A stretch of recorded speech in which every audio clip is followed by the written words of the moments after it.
persuading, continual persuading, suggesting, continual suggesting, ingratiating chatter, flattery, being supery, fondling on the part of one bent on gain, honor and renown, of one of evil wishes, a prey to wishes, this is called talking.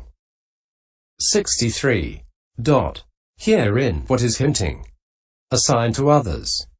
Giving a sign, indication, giving indication, indirect talk, roundabout talk, on the part of one bent on gain, honor and renown, of one of evil wishes, a prey to wishes, this is called hinting. 64. Herein, what is belittling? Abusing of others. Disparaging. Reproaching. Snubbing. Continual snubbing. Ridicule. Continual ridicule. Denigration, continual denigration, tale-bearing, backbiting, on the part of one bent on gain, honor and renown, of one of evil wishes, a prey to wishes, this is called belittling. 65. Herein, what is pursuing gain with gain? Seeking. Seeking for. Seeking out. Going in search of. Searching for. Searching out material goods by means of material goods, such as carrying there goods that have been got from here, or carrying here goods that have been got from there, by one bent on gain, honor and renown, by one of evil wishes, a prey to wishes, this is called pursuing gain with gain.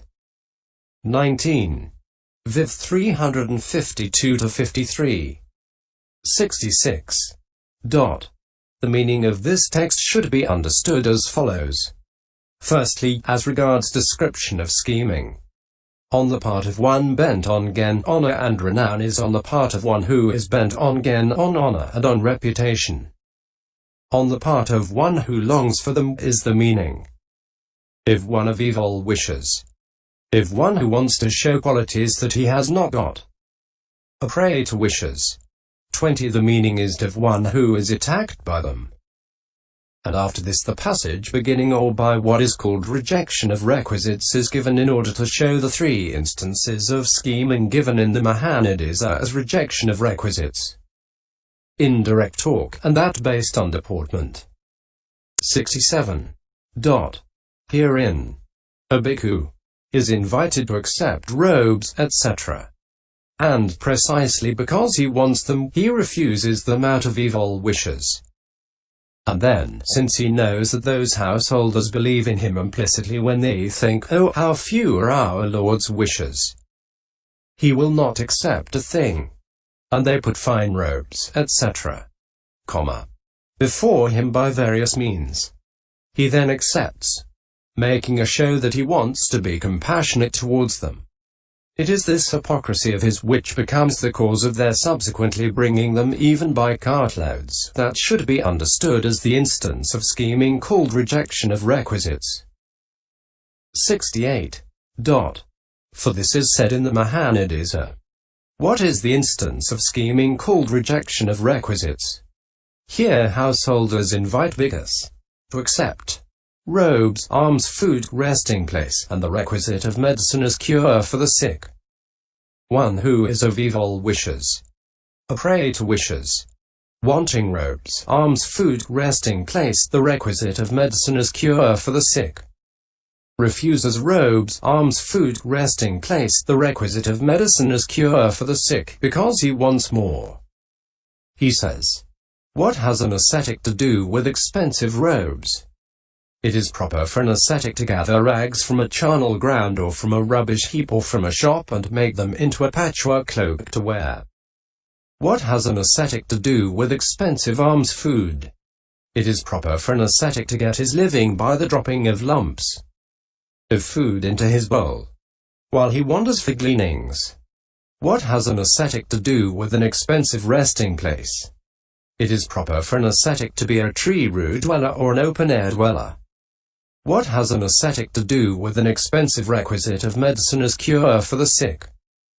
It is proper for an ascetic to cure himself with putrid urine 21 and broken gallnuts. Accordingly he wears a coarse robe, eats coarse alms food, uses a coarse resting place, uses a coarse requisite of medicine as cure for the sick.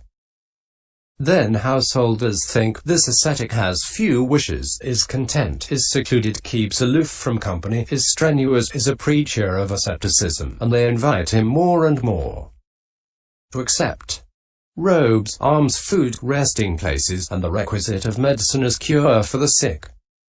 He says, with three things present a faithful clansman produces much merit. With faith present a faithful clansman produces much merit. With goods to be given present a faithful clansman produces much merit. With those worthy to receive present a faithful clansman produces much merit. You have faith. The goods to be given are here, and I am here to accept. If I do not accept, then you will be deprived of the merit. That is no good to me. Rather will I accept out of compassion for you. Accordingly he accepts many robes, he accepts much alms food, he accepts many resting places, he accepts many requisites of medicine as cure for the sick. Such grimacing, grimacary, scheming, shemri, schemedness is known as the instance of scheming called rejection of requisites. Nidai 2:24-25. 69. It is hypocrisy on the part of one of evil wishes, who gives it to be understood verbally in some way or other that he has attained a higher than human state. That should be understood as the instance of scheming called indirect talk, according as it is said. What is the instance of scheming called indirect talk? Here someone of evil wishes, a prey to wishes, eager to be admired, thinking, thus people will admire me, speaks words about the noble state. He says, he who wears such a robe is a very important ascetic. He says, he who carries such a bowl, metal cup, water filler, water strainer, key, wears such a waistband, sandals, is a very important ascetic. He says, he who has such a preceptor, teacher, who has the same preceptor, who has the same teacher, who has such a friend, associate, intimate, companion. He who lives in such a monastery, leant mansion, villa, cave, grotto, hut, pavilion, watchtower, hall, barn, meeting hall, room, at such a tree root, is a very important ascetic. Or alternatively, all gushing, all grimacing, all scheming, all talkative, with an expression of admiration.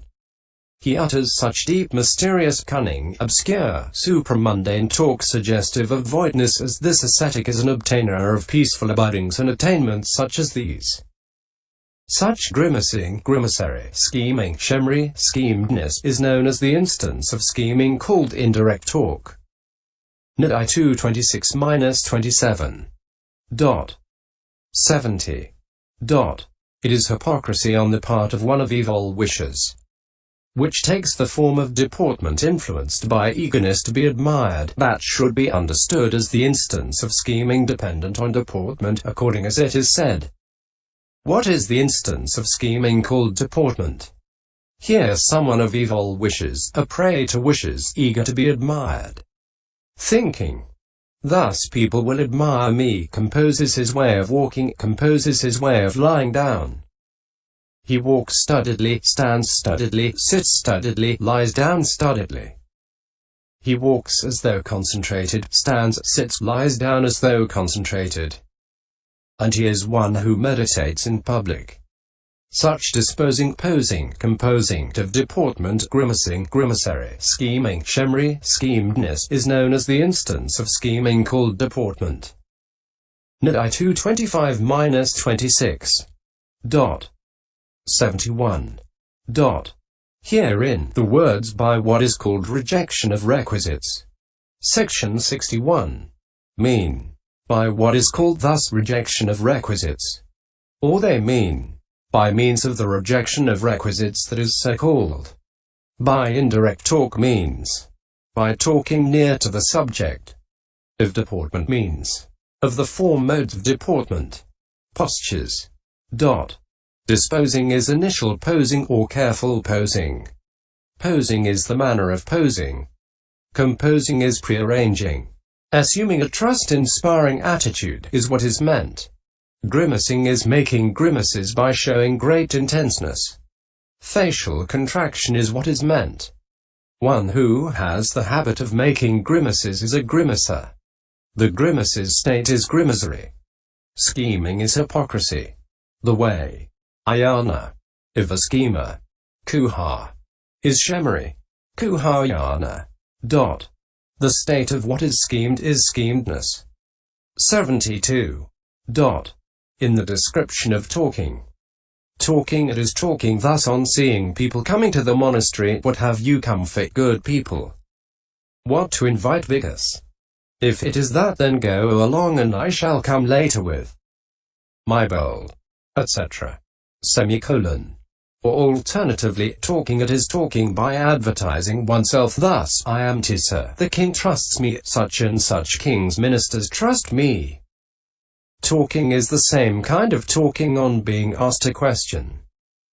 Talking round is roundly talking by one who is afraid of householders' displeasure because he has given occasion for it.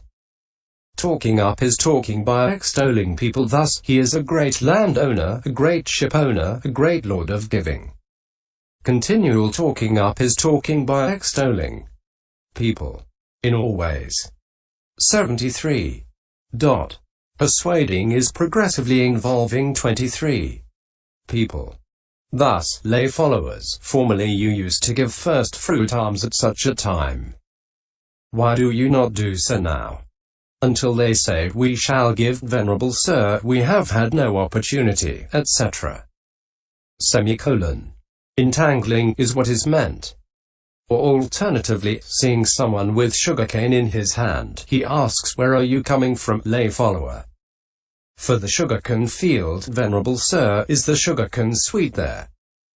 One can find out by eating, venerable sir. It is not allowed, lay follower, for bhikkhus to say, give me some sugarcane. Such entangling talk from such an entangler is persuading. Persuading again and again in all ways is continual persuading. 74. Suggesting is insinuating by specifying thus: that family alone understands me. If there is anything to be given there, they give it to me only. Pointing to is what is meant. And here the story of the oil seller should be told. Suggesting in all ways again and again is continual suggesting. 75. Ingratiating chatter is endearing chatter repeated again and again without regard to whether it is in conformity with truth and dharma. Flattery is speaking humbly, always maintaining an attitude of inferiority. Bean soupery is resemblance to bean soup. For just as when beans are being cooked only a few do not get cooked, the rest get cooked, so too the person in whose speech only a little is true, the rest being false, is called a bean soup. His state is bean soupery. 76. Fondling is the state of the act of fondling. For when a man fondles children on his lap or on his shoulder like a nurse, he nurses, is the meaning. That fondler's act is the act of fondling. The state of the act of fondling is fondling. 77. In the description of hinting. Nimitakata, a sign. Nimitta is any bodily or verbal act that gets others to give requisites. Giving a sign is making a sign such as what have you got to eat, etc. On seeing people going along with food. Indication is talk that alludes to requisites. Giving indication. On seeing cowboys, he asks, are these milk cows' calves or buttermilk cows' calves? And when it is said, they are milk cows' calves, venerable sir, he remarks, they are not milk cows' calves. If they were milk cows' calves, the bhikkhus would be getting milk, etc. And his getting it to the knowledge of the boy's parents in this way, and so making them give milk, is giving indication. 78. Indirect talk is talk that keeps near to the subject. And here there should be told the story of the bhikkhu supported by a family. A bhikkhu, it seems, who was supported by a family went into the house wanting to eat and sat down. The mistress of the house was unwilling to give. On seeing him she said, there is no rice, and she went to a neighbor's house as though to get rice. The bhikkhu went into the storeroom. Looking round, he saw sugarcane in the corner behind the door, sugar in a bowl, a string of salt fish in a basket, rice in a jar, and ghee in a pot. He came out and sat down. When the housewife came back, she said, "I did not get any rice." The bhikkhu said, "Lay follower, I saw a sign just now that alms will not be easier to get today." "What, venerable sir?" "I saw a snake that was like sugarcane put in the corner behind the door. Looking for something to hit it with, I saw a stone like a lump of sugar in a bowl.